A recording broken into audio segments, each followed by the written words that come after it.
अस्सलाम वालेकुम friends, welcome back to my channel Laiba health tips. Viewers, आज मैं आप लोगों को एक स्किन वाइटनिंग सीरम बनाने के बारे में बताऊंगी।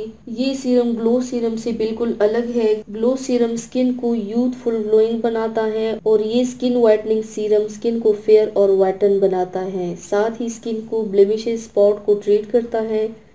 ये सीरम स्किन से सन टैन को भी रिमूव करता है।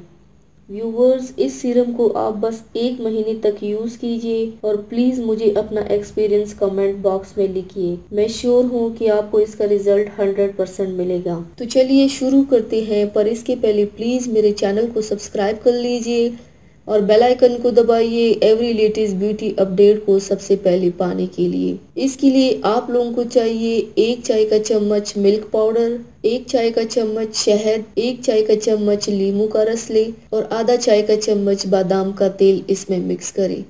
इसका पेस्ट बना ले और चेहरे पर लगाएं। 10 से 15 मिनट तक लगा रहने दें और फिर चेहरे को पानी से धो डालें। आपके चेहरे पर चमक आ जाएगी और चेहरे से दाग धब्बे भी साफ हो जाएंगे और आपकी रंगत गोरी हो जाएगी इंशाल्लाह। तो व्यूवर्स, ये थी मेरी आज की वीडियो। उम्मीद करती हूँ आप सबको पसंद आई होगी। मेरी वीडियो को लाइक और शेयर ज़रूर कीजिएगा, मुझे फीडबैक ज़रूर दीजिएगा। मेरे चैनल को सब्सक्राइब करना मत भूलिएगा। अपना बहुत ज़्यादा ख्याल रखिएगा, मुझे दुआओं में याद रखिएगा। कल मिलते हैं एक नई वीडियो के साथ। अल्लाह हाफिज़।